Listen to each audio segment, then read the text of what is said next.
Okay, so what is your name? Where are you from? My name's Shay. I'm from New York City, Bronx born. Yeah? Yeah, I live in Brooklyn now. Okay, and can you explain to me, like I'm very, very stupid, what we're doing here? We're attempting to through hike from Georgia to Maine. So it's a foot path. It's like 2,000 something miles. Should take us like some months. We're just living like degenerates out here, but it's fun. Like degenerates? I don't know. I think this is kind of the high life. I think so too, but to other people, we're kind of smelly and strange, so, So, why? Well, first of all, you're splitting it up into 2 years because of work, right? Yep. So So I'm doing half this year. I'm going to walk from Amicalola to Harper's Ferry, and I'm hoping to get to Harper's Ferry like June. I want to say like June 20 something. That's like that last week in June. And then I'm hoping to start back next year exactly where I left off and the time period too, so that I'll be in the bubble with people. Like, so I want to start back in June at Harper's Ferry so that I'll be with whoever has been going continuously and got there at that time. And then going straight to Katahdin next year. awesome. Yeah, man. So, why did you decide to do the trail? So it's always so funny when people ask me that. I know, and I never ask it except for on video. Well, like my favorite movie is Forrest Gump. So there's Me too. there's this part where he just starts running, and everyone's always asking him like, "Where are you running?" And he's like, I just felt like running. And it's kind of what happened with me. Like I just kind of wanted to do a really long walk, and then I was like, well, how can you walk across state lines? Can you walk across state lines? I started Googling, and I found the long trails, and I was like, oh, this is perfect. This is exactly what I want to do. So it all worked out. Heck yeah. My long walk. You just felt like walking. Yeah. Yeah. Nice. For sure. So what's special about that? I mean, why just a long walk? I mean, like, shit, life is life. And, like, honestly, like, so I turned 35 out here. And, like, the next chapter of life is going to be, I feel like, rough. Like, hard things. Like, my parents passing, living in a world without my parents, like, buying a house, like, being, like, a real adult. I've kind of been, like, I'm, like, there's a saying about, like, when you're an adult and you're looking for an adultier adult, an adult that's successfully adulting, like that's a saying that I always say because, like, I mean, for the longest I felt like I was just floating out here and I wasn't actually successfully adulting. I am now though, but I also am not prepared for like the next parts of life. So I'm hoping that the trail can help with that, like just like figuring out, I don't know, how to deal with stuff that I can't handle, except the things that you can't change kind of thing. Yeah, so you're doing a lot of thinking. Yeah, every day. Yeah, I think that's how most people are Yeah, out here. I'm pretty sure. Yeah. Probably thinking about stuff that I don't know. I'm like an overthinker. So I plan ahead really far, and some people say you shouldn't do that, but from my experience, my planning actually prepared me for the stuff when it happened. Yeah? Yeah, like, so say if I'm, like, planning for, like, something, like, 5 years in the future, it's something that's inevitable that I'm planning for, that people say, oh, you shouldn't think about that till it comes. But then the time comes and I'm actually prepared because I overthink about it, like, years ago. That's kind of what it is with my parents. Like, my parents are probably my biggest thing. My parents are old. My dad is, like, 77 and my mom is 74. They had me really late in life, and I'm, like, the baby. And then I had an older sister that passed about 10 years ago, and she left her kids. And now her kids are like, in their adult ages. They're like 23 and 25.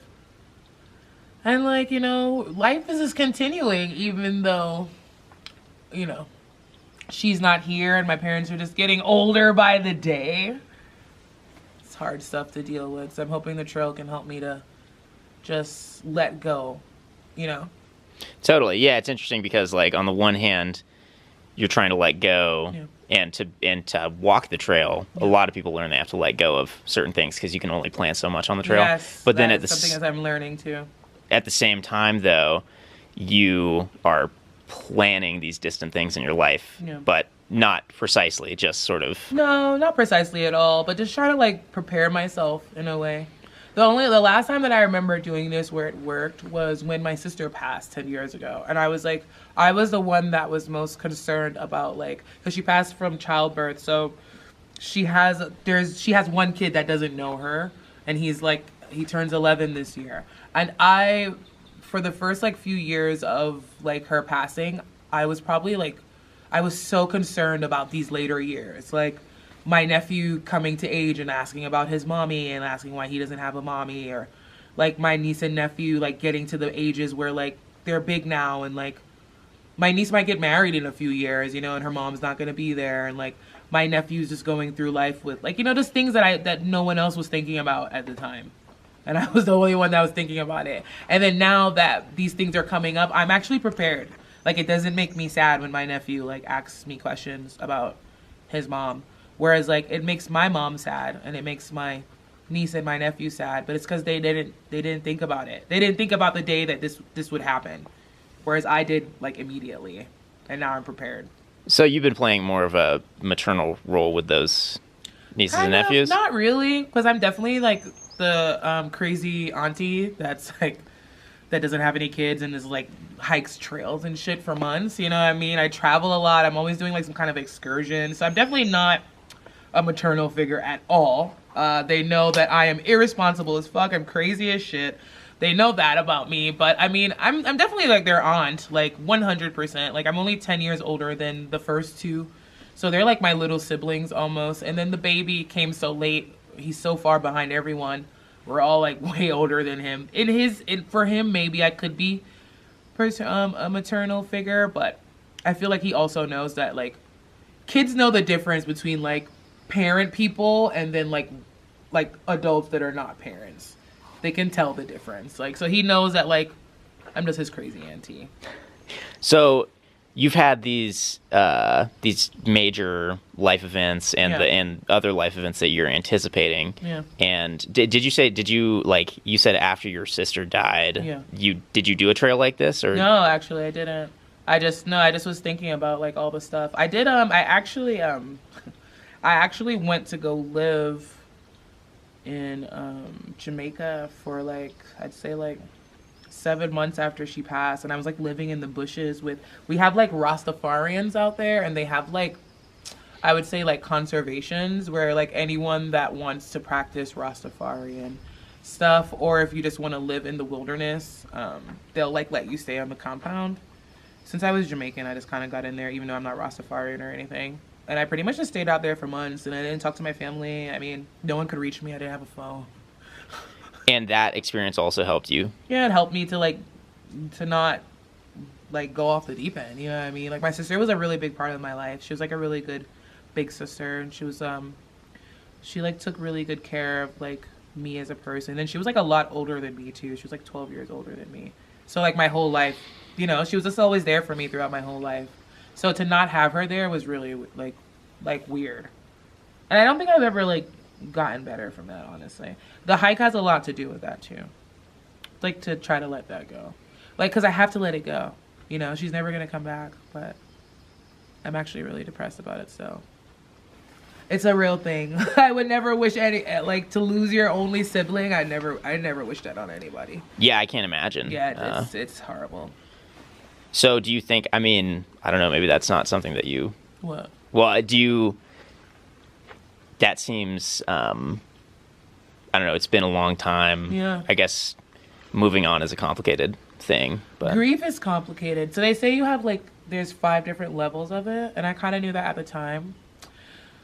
I don't know. It just seems like it's not I feel like I'm going through different levels. Like, I'm not sad anymore. Like, I still am sad sometimes, but for the most part, I'm angry. I'm in the anger stage now, where I'm next year. That's why I'm very happy that I'm doing these 2 years on trail. Next year is the year that she died when I'm 36. She died at 36. So I don't really know how I'm gonna handle that. That's gonna be weird. That's gonna be really fucking weird. And then, now that I'm in my 30s, I really wish that I had someone that was her age in my life. I don't. She would have been 48 or something like that. Yeah. I need that guidance. You know what I mean? Someone that's been there and done that, but has my best interest at heart kind of thing. I don't have that. And like that really makes me upset and angry. And I'm very like people that have known, because I have a lot of my childhood friends still. So like I have a lot of friends that like knew my sister as well. And what's very sad, one of my best friends, like he's my best guy friend, he's known me since I was like 9. Remember like a couple years ago, he was like, "You're so different now from like after your sister." It made me so sad. I was like, oh my God, like you can see it. Like I felt bad because I was like, damn, people can see that like I'm not the same anymore. It's sad. If I cry, it's okay. Okay. I cry all the time talking about her. Yeah, well, But yeah, I'm not the same anymore. I'm like a whole nother. I'm like mean. Kind of mean now. Like really? But you yeah, don't seem like it. I know, because I'm sociable and I'm kind. I'm a very kind-hearted person, but like I'm kind of like snappy now. Like where I'm like kind of like a grumpy old person that like their spouse left them a long time ago, and now I'm just like grumpy. Like I still believe in like good things, but I also like I'm more of a pessimist now. Whereas like before she died, I was probably like an optimist / realist. Now I'm like a pessimist / realist, and I'm trying to like the trail's helping with that. You know, like meeting people that are not like assholes, because I live in New York full of assholes. So it's nice to meet like, you know, people like yourself, like, you know, we can talk, and like the old guy and his dog, and like just random people that are like good people, you know? Yeah, so and I hope you don't mind that word. Is it okay to keep going? Like you got time and everything? We're good. Okay, awesome. So I see connections between like the Rastafarian experience and this. Like you're outside, right? Yeah. And you're like kind of living in a more self-sufficient way, or I mean not necessarily self-sufficient, because in normal life you're, you know, paying for all your stuff. True. But it's like you're literally like all the things you need, you're directly, you know, providing them for yourself in a way. And then also the people, probably. Yeah, for sure. But what is it like those two? So through hiking and that Rastafarian experience, it seems like those help you with dealing with this grief. Yeah, so I feel like the trail is like the first step for me to like change my whole life, because like I mean I have a really big city life. I'm a project developer for a fashion media agency, and I do lots of like big like projects with like, you know, designers and stuff like that, and photographers, and it's fun. I have fun. It's like, you know, it pays the bills and I have a great time. But like as I've gotten older, I kind of want to be like more in nature and like away from people. So like I think the trail is the first step to that, for me to see if I could act like if this is actually what I want. And it is. And then the next step is to hopefully find somewhere where I can settle outside of the city and buy like a large piece of land, and then just like build up my land, like have like animals and stuff and do all that thing. Thinking about going back to school for like animal conservation or like wildlife conservation, or maybe even biology, so that I can work out here in these rural areas, because I feel like my journalism degree is not going to do much unless I'm like writing about the wilderness. So this is like the first step, that and the Rastafarian stuff. The Rastafarian camp was actually like let me know like, okay, I actually really like this. Like I like being like outdoors all the time, and like just I have way less anxiety. I've like smoked a least amount of weed that I've probably smoked in like 18 years since I've been on trail. And that's saying a lot. That's saying a lot.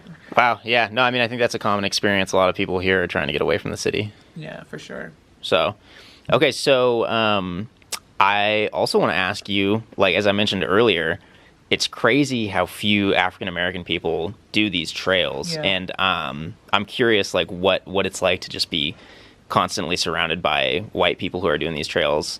Well, for me, it's not weird, because, like, I grew up with white people my whole life. Yeah, yeah. And I went to Catholic school and stuff. Like, so, honestly, like, some of my... when you grow up, like, properly, or, like, boringly, I guess, you know what I mean? Like, I have both my parents. My parents are very, like...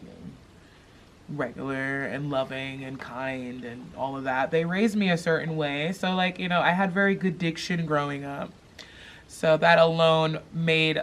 I grew up in the Bronx, so like, you know, granted I'm going to Catholic school in the Bronx, but I'm still encountering other kids that live in the hood that come from a completely different background than I come from, and they were always like, "Why the fuck do you sound like that? Why do you talk like that? You know, what I mean, you talk like a white girl." And I used to be like, maybe I just have proper diction, but whatever.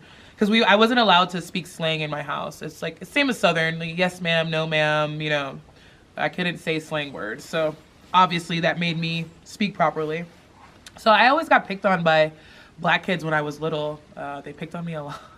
Because and then I was kind. I wasn't a fighter. Like, I didn't know how to fight or anything. Like, so I was just like, all right. And then I was in camp and extracurricular activities. Like, I did soccer and swimming and like piano. And then those are where I met like my white friends who never picked on me.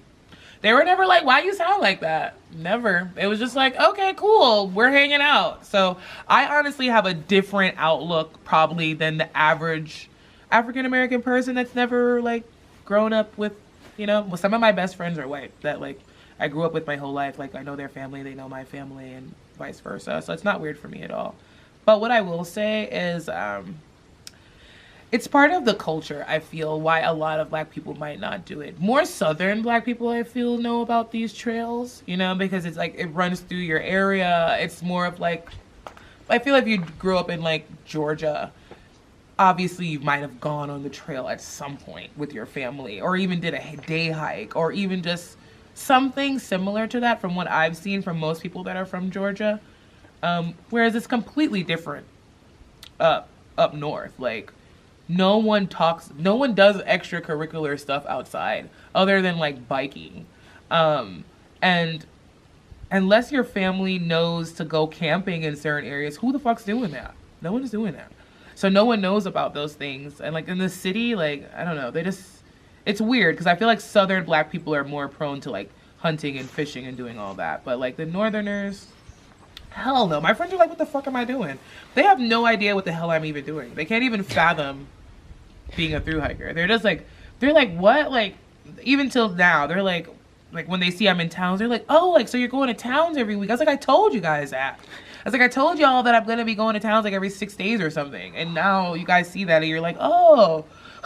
And is that specifically your black friends or all your friends? Pretty much all of them. But I'd say like my black friends too. Like most of my white friends that I have from New York, they grew up in like Westchester. So they have gone camping. They might know about the trail or long trails in some capacity. Whereas like my urban friends, hell no. They don't even know what the fuck's going on. That's super interesting. So, I mean, obviously very few people do these trails to begin with, but why do you think it is that so few black people do them? They think that this kind of, like there's like a lot of statistical things. I don't know. I feel like, you know what it all comes down to, honestly speaking, and I really preach this to like everyone. It comes down to knowing someone, because like we all fear what we don't know. And a lot of black people don't have, I don't know if you've ever seen the movie Remember the Titans, but Bertier and that other guy, they became like best friends. And that's a true story. But like, that's important. And I've always like kind of preached that. It's one thing to like know someone, like how we know each other, but like to really call someone your friend. Like, go over their house, know their nana, know their parents, know how they live in their house and how their culture is. That changes a lot about how you view life and view other people. You know what I mean? So, because I've always had, like, white friends, I'm not scared of going into spaces that are white spaces. You get what I mean? Like, I'm not like, oh, I'm the only black person here. I don't ever think like that. Whereas, like, if I didn't have white friends that I actually grew up with, like that knew my family, that our families did stuff together kind of thing, maybe I would feel uncomfortable. You get what I'm saying? Totally. Like, you get it? Because even vice versa, like if you're a white person that doesn't have like a lot of black friends, you might want to go to like some urban place, but you might feel fucking uncomfortable because you don't know any of these people, you don't know their culture, you don't want to be perceived as any kind of way, because you already know that's what we're dealing with nowadays in this kind of culture that we have. It's very politically correct. So, right, you could be trying just to have a good time and now you've like offended someone. And I know how that feels for my white friends. They go through that all the time, like where they just kind of want to go hang out in an urban area, but they don't want to like rub anyone the wrong way. They don't want to be seen as like being disrespectful to the culture and all that stuff. You know what I mean? So then they just don't go. It's like, I'm just not going to go. You know what I mean? Because I don't want anyone to feel like and that's part of the reason why I feel like black people don't come out here. They don't have any white friends. And these are all white spaces. And they just feel like black people shouldn't be in these spaces. It's just the main consensus. Yeah, it's, I mean, it's funny because I think, everybody I know out here loves it. You know, yeah, exactly. It's like anybody who wants to come and yeah, hang. it's for everyone. I mean, I don't know why. You know what's so interesting though, and I tell people that all the time. I'm like, when they're like, oh, like, what are you doing? I'm like, you know, like, our ancestors did this shit. Like, what are you talking about? Like, they literally were like on the Underground Railroad, like fucking hiking through. Not this trail. The Underground Railroad's a bike trail, actually. But yeah, like, so I'm like, it's not like it's like far fetched. Like, yeah, we've done this before. Like, our people were living out here. Like, we are not, like, it's not like it's outside of our norm for our people to be like this. And do you mean specifically black people? Yeah. Or just people of color in general, I feel. Yeah, totally. Totally. People of color in general. Because I feel like all, like, even, like, Asians or, like, even, like, Latinos, we've all had, like, some part of us that had to do some kind of pilgrimage to get from point A to point B, or deal with, like, being kicked out of their land and all that crazy fucking shit. You know what I mean? So it's like, we all were living out here indigenously at one point. So I'm not sure how it turned into, like, this is, like, white people stuff. It's very strange. You know, yeah, it's like a world thing. We were all out here. Why is it only white people stuff now? Because I guess you guys are the mass majority, you know? So there's that. Well, I think there's a lot of truth to what you said about just knowing people. Yes. So. That's a really big part of it. That is, like, probably the number one thing. Because then if, like, you just wouldn't be uncomfortable. Because I'm never uncomfortable in white spaces. Right. Never. But it's also because I don't feel inferior. I don't feel like we're at competition. I don't feel any of that. You're just another person for me to know. You know what I mean? I literally don't care. But that's just me. And it's also how my parents raised me too. My parents didn't. I feel like a lot of African American people are raised completely, like, black people from other countries are not raised to hate white people. We don't talk about the man. You know, we don't talk about, like, working for the white man. We don't talk about that. My parents never spoke like that to me. It was always like, you just do what you got to do and be the best you can be. There was never, we got to be better than them kind of mentality, where, like, African American people absolutely raise their children like that. Like, it's, like, deep rooted in their culture to separate from white people, from white Americans, and not be like them or always be better than them, because, like, they're looking down on you and they're always, like, it's like a whole thing with them with that. So, like, if you grow up like that your whole life, you know, that's why a lot of them don't fuck with y'all. Honestly, for real. Because they don't even want to get to know you. In their head, you're just like, you know, whatever the fuck their families have told them their whole lives, instead of, like, actually fucking talking to you and getting to know you and making assessments for themselves. And that goes for white people too. That's the same thing. You know what I mean? If you're raised a certain way and your family's telling you a whole bunch of shit, you're never gonna go out there and make friends with a black person, because you're automatically remembering what your grandpa told you or what your mom's always warning you about. So you're just not gonna do it. It's just, like, not a part of your thing. So that's what I want more people to do, is talk to people from other races and actually, like, be friends with them. Not just, like, an acquaintance or, like, a work friend or, like, a school friend. Like, a real friend that, like, they know your family and they come over for dinner, and vice versa. And you guys have sleepovers, and, like, you go on a trip with their family by yourself and vice versa. So I've done a lot of stuff like that. Like, I went, like, camping back in the day with my friends, and, like, I've gone on trips with them, just their family, and vice versa. A couple of my friend Meredith, one summer, she came with me to Jamaica, and she stayed down there the whole summer.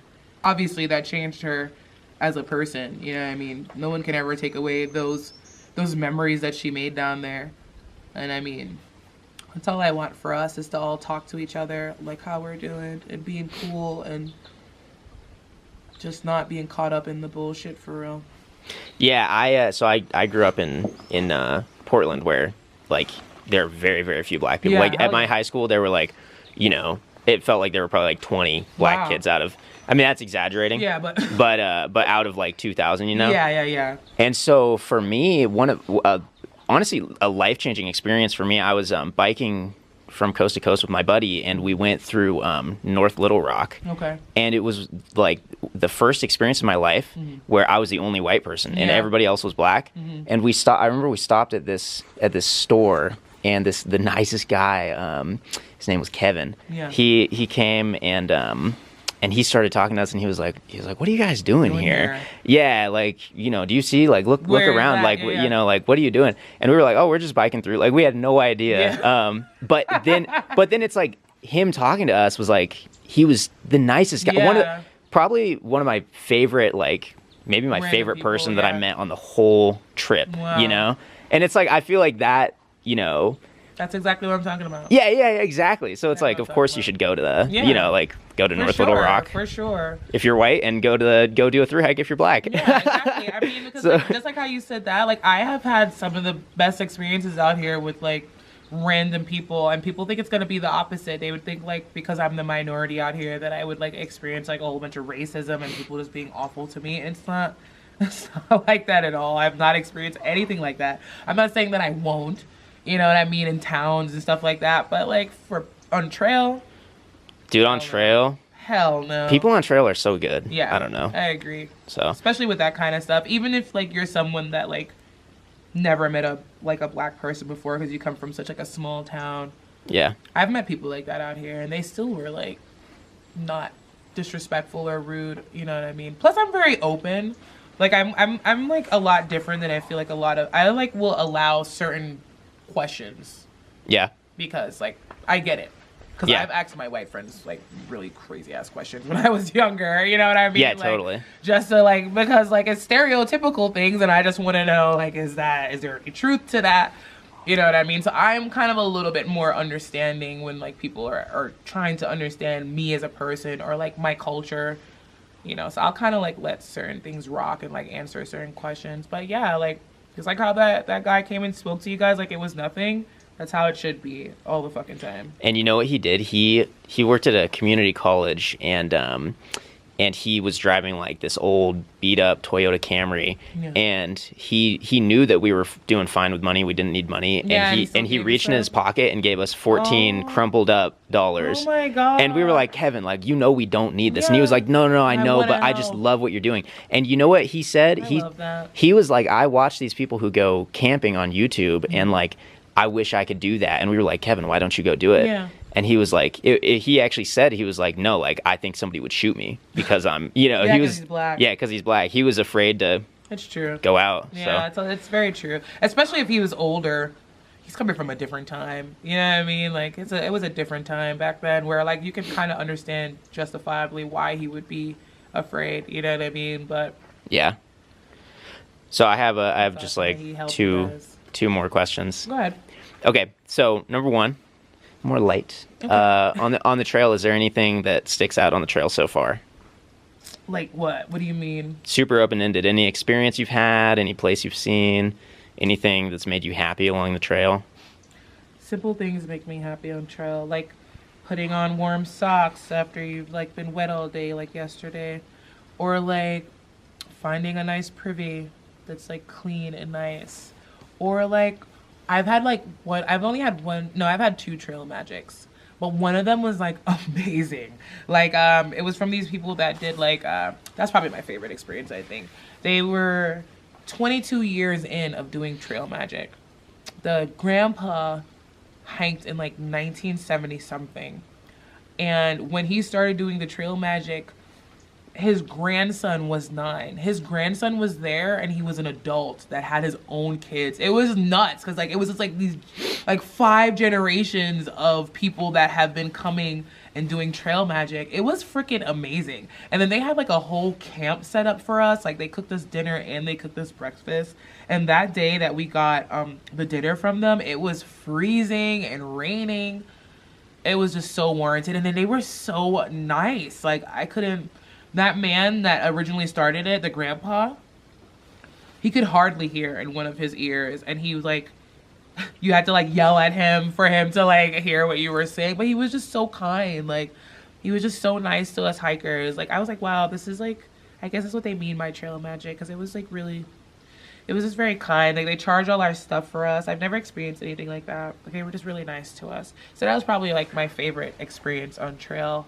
My favorite view would probably have to be in here. Like Smokies. Yeah, in the Smokies, right before we got to Klingman's Dome. It looks like Lord of the Rings up there. Oh yeah. Very cool shit for sure. I don't know where I will ever see any kind of like forestry like that again. Because that shit was really wild and untouched for sure. Yeah, totally. Awesome. Yeah, so simple pleasures, kindness of others. Yeah. Natural beauty. Yeah. One last question. Yeah. Now we're going heavier again. Okay. What do you think the meaning of life is? Oh God. I ask myself that all the time, actually. I don't know.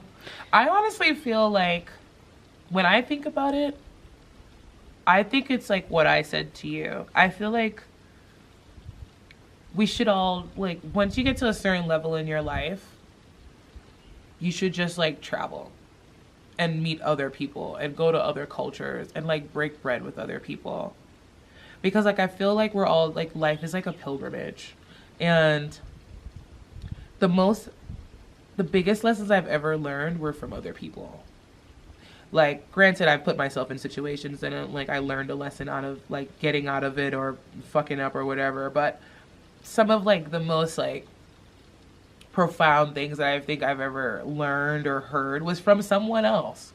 You know, me sitting down and having a conversation with someone or breaking bread with someone, and now they've like impacted me in a way that like has changed my life, because now I'm going to move differently from now encountering this person.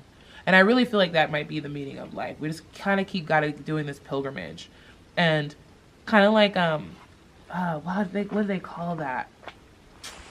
They have this saying about like, you have like a certain amount of people that are around in your life, but like you impact each other in a certain way without ever having to maybe be in contact with each other. I forgot what the name of that shit. It's like some scientific shit. But I do believe that though. I believe that like you going on your own path and interacting with other people will then change their path and put them down a different path. Yeah, our roads are all intertwined. Yeah, for sure, for sure. So I think that gotta be the meaning. Because what else is there? There's nothing else. Yeah. It has to be just to learn as much as you can, see as much as you can, eat as much cool food from different places. Experience. Yeah. And break bread with your fellow human. That's all. I honestly don't think it's anything more to that. Because like, that's very fulfilling. You know what I mean? It like, is. I feel like living a life like that is very, very fulfilling. You will have very small days of feeling sad if you're living like that. You know what I mean?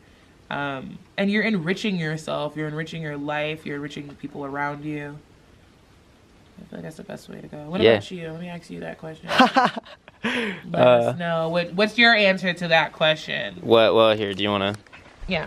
All right. Let's see what you're saying, Taz. It feels weird flipping it, but my answer would be self-respect. Okay. And that's like coming secondhand, and that's just the best answer I've ever heard. Yeah. My answer is self-respect, because it's not because that's the most important thing, but that's the prerequisite to all other things. Because you can't love your family, you can't enjoy life if you don't love yourself. So I think, the first, if not the meaning of life, the first step to fulfillment is learning to live with yourself and love yourself. I agree. I agree. Yeah. Well, thank you so much. I love everything you said. This It's was great. so interesting. So This was fun. yeah, and where am I gonna watch this? On YouTube. I'll send you a link. Okay. Yeah. Best of luck with your hiking. Yeah, you too. Yeah, for sure. I'm gonna follow you on there.